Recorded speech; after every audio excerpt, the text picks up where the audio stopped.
Every single time you send an email, buy something online, or just browse a website, you are wrapped in a silent, invisible suit of armor. And this armor isn't made of steel. It's forged from pure mathematics.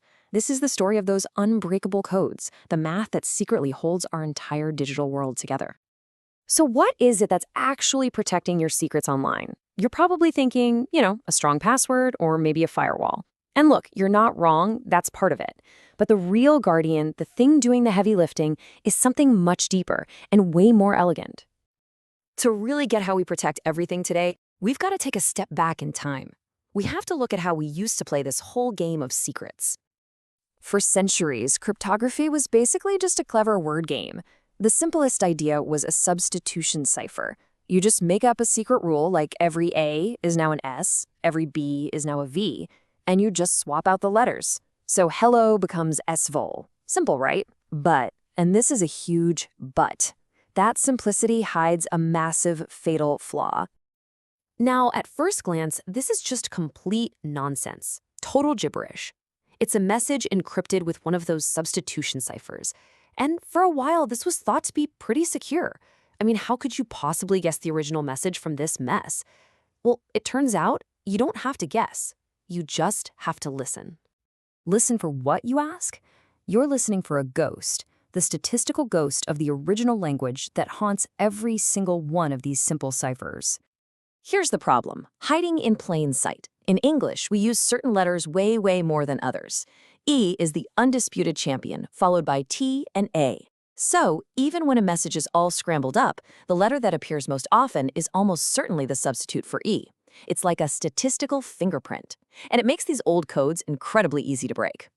So, to beat this ghost, cryptographers needed a completely new idea, a total shift in thinking.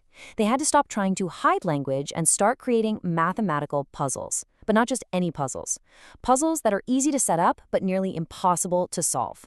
This is the idea of the digital trapdoor. The core concept here is something called a trapdoor one-way function. Okay, think of it like this. It's super easy to mix blue paint and yellow paint to get green. But trying to unmix that green paint to get your perfect blue and yellow back? Yeah, basically impossible. That's a one-way function.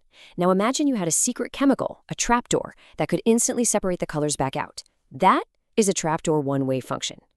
A great way to visualize this is with a special kind of padlock. The lock itself is public. Anyone can grab one and snap it shut on a box. But once it's snapped shut, it is unbreakable. You can't pick it, you can't smash it. The only way to open it is with a single, unique, private key. That key is the trapdoor, and it's the foundation of pretty much all modern online security. It's kind of wild, but our entire digital world is built on just a handful of these mathematical trapdoors.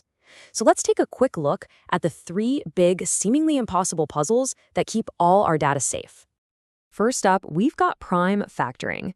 Multiplying 2 prime numbers, even huge ones, is a piece of cake for a computer. 17 times 23 is 391. Simple.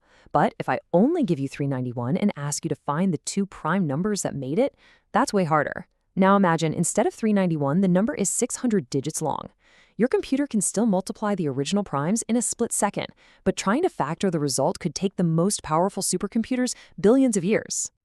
Next up is the discrete logarithm problem. Okay, picture a giant clock face, but with millions of numbers instead of just 12.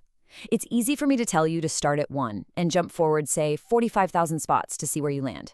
But what if I only show you the final spot and ask, so how many jumps did it take to get here? Finding that exact number of jumps is incredibly hard. That number, that's the secret key. And finally, there's the puzzle that might just secure our future, the shortest vector problem. Think of an enormous 3D jungle gym that extends infinitely in every direction. It's easy to pick a random intersection of bars way out in the structure, but the impossible puzzle is to stand right at the center and figure out the absolute shortest path to get to any other intersection. This problem is so complex, it's expected to resist even the most powerful quantum computers of the future. So these puzzles might sound really abstract, like something for a university blackboard. But this math isn't theoretical at all. It's running in your pocket, on your laptop, and on servers all around the world, right now. That little lock icon you see in your browser, that's HTTPS. And yep, it's secured by one of these mathematical puzzles. The same goes for your encrypted messaging apps, the digital signatures that verify your software updates, your online banking, and every single time you securely buy something online. This math is the absolute bedrock of digital trust. And this leads us to a fascinating and, well, slightly terrifying thought.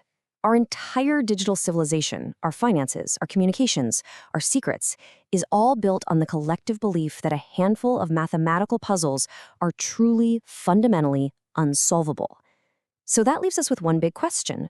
What happens on the day they're not?